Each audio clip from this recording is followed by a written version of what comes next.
Bonjour à tous. Donc aujourd'hui, je vais vous expliquer comment représenter sur une droite graduée les solutions. D'accord? Alors, on va commencer par le premier exercice.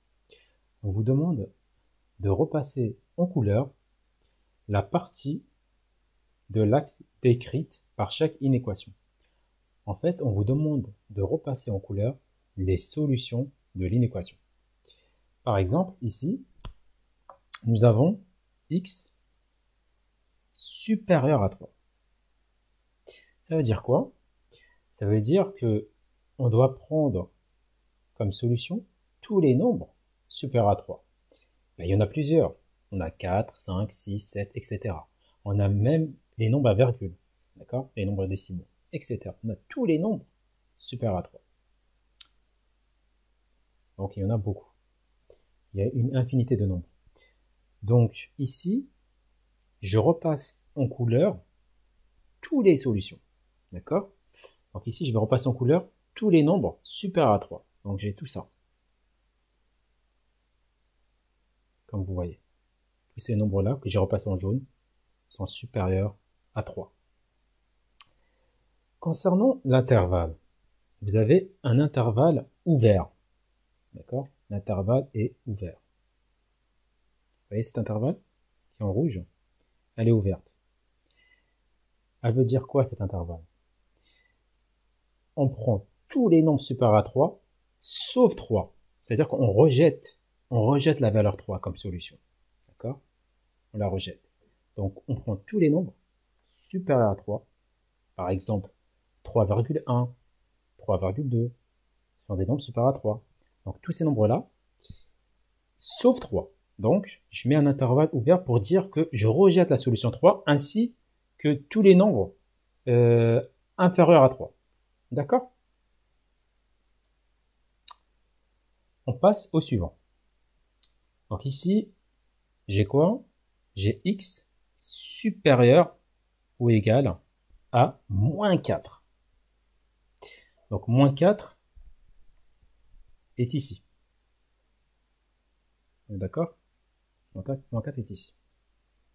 Donc je vais repasser en couleur jaune tous les nombres supérieurs à moins 4. Tous les nombres supérieurs à moins 4 ils sont à droite. D'accord?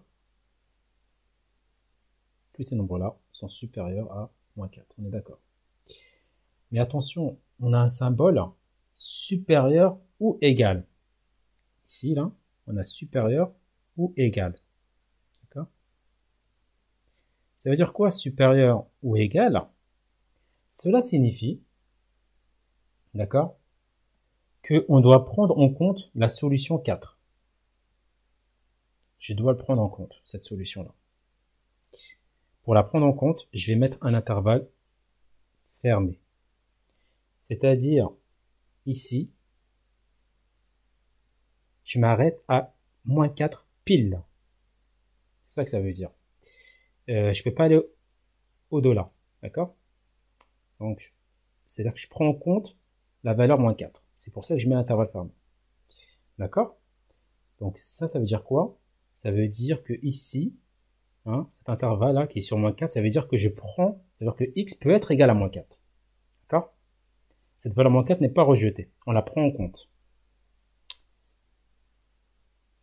Passons au suivant. Donc ça, c'est bon. Ici, j'ai x inférieur à 2,5. Déjà, il va falloir que je cherche où est 2,5 sur ma droite graduée. C'est entre 2 et 3, donc c'est la moitié ici. D'accord? Donc 2,5, je la mets ici. Et là, ce que je vais faire, je vais prendre tous les nombres plus petits que 2,5. Donc ils sont à gauche, tout simplement. Donc je colorie cette partie-là jusqu'à 2,5. D'accord? Mais ici, on doit prendre tous les nombres inférieurs strictement à 2,5. Donc mon intervalle là doit être ouvert pour dire que je rejette la solution 2,5. D'accord? Je prends en compte tous les nombres inférieurs à 2,5, mais ce 2,5 c'est pour je le rejette, c'est-à-dire qu'il n'est pas solution. Donc mon intervalle il est ouvert. D'accord? On continue. Ici, là, j'ai x supérieur ou égal à moins 5,5. D'accord? Donc les solutions, c'est tous les nombres supérieurs à moins 5,5 ou égal à moins 5,5. Donc la moitié de 5, c'est 2,5. Donc là, j'ai un résultat négatif. Donc ici, moins 2,5 est ici. Hein. D'accord? Donc moins 2,5 est ici. Donc je vais prendre en compte tous les nombres supérieurs ou égal à moins 2,5. Donc toute cette partie à droite, ce sont les nombres supérieurs à moins 2,5. Mais ici, regardez bien le symbole, j'ai supérieur ou égal. Supérieur ou égal. Donc, mon intervalle sera fermé parce que je prends en compte la solution moins 2,5. On continue. Donc là, j'ai x inférieur ou égal à moins 6. Donc je dois prendre tous les nombres plus petits que moins 6. Donc c'est ici. Je m'arrête à moins 6. Et là, mon intervalle sera fermé. Parce que je dois prendre en compte la solution moins 6. Puisque là, j'ai x inférieur ou égal. Ou égal à moins 6. D'accord? Ou égal à moins 6. Retenez bien ça. Inférieur ou égal à moins 6. D'accord? Pour terminer, j'ai x supérieur ou égal à moins 7,5. Donc, quelles sont les solutions? Donc, la moitié de 7, c'est 3,5. Donc, ici, j'aurai ici moins 3,5. D'accord?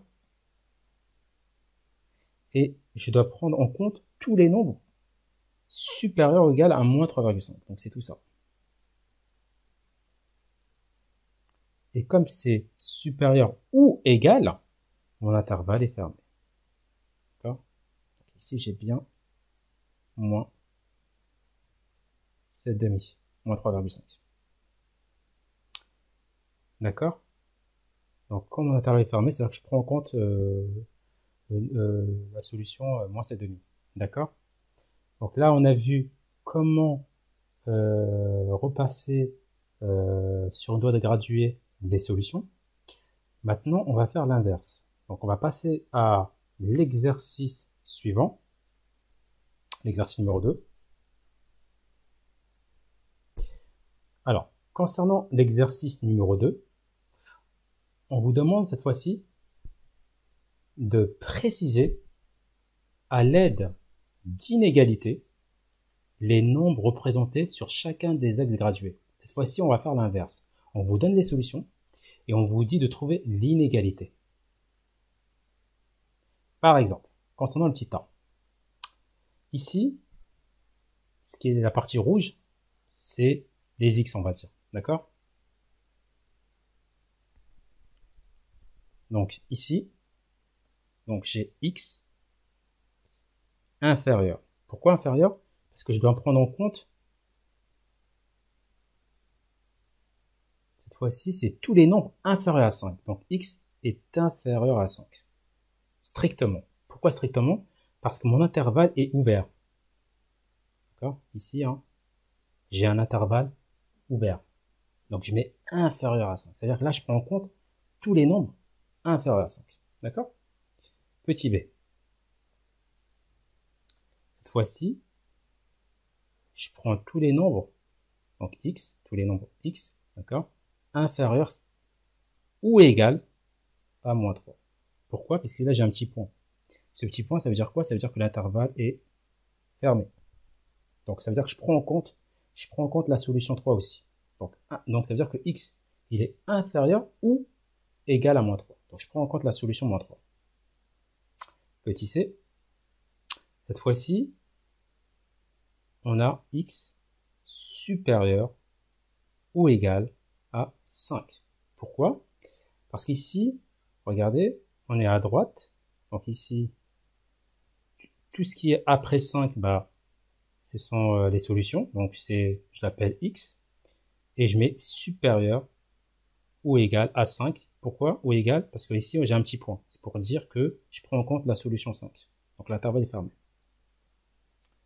Pour terminer, c'est un peu plus dur, c'est le petit d. D'accord? Ici, cette fois-ci, on a un encadrement. C'est-à-dire que les solutions, que je vais appeler x, donc, est compris entre deux nombres. Alors, quelles sont les extrémités? Ici, à droite, bah, j'ai 5, donc c'est inférieur ou égal à 5. Alors, pourquoi j'ai marqué le signe inférieur ou égal? Puisque là, j'ai un petit point. Pour dire que ça veut dire quoi, ce petit point sur 5? Ça veut dire que je prends en compte la solution 5 aussi. Donc, l'intervalle est fermé. C'est pour ça que j'ai dit inférieur ou égal. Mais on a une extrémité vers la gauche. Et là, je vais mettre moins 3 pour dire que les solutions sont comprises entre moins 3 et 5. D'accord? Et pourquoi je mets moins 3 inférieur strictement? Puisque là, l'intervalle est ouvert. D'accord? L'intervalle est ouvert sur moins 3. Vous voyez ici? L'intervalle est ouvert sur moins 3. Donc, on rejette la solution moins 3. Donc, je mets moins 3 inférieur strictement. D'accord? J'espère que c'est clair. Si ce n'est pas clair, posez-moi des questions. Je vous souhaite une bonne journée et beaucoup de réussite. À très bientôt.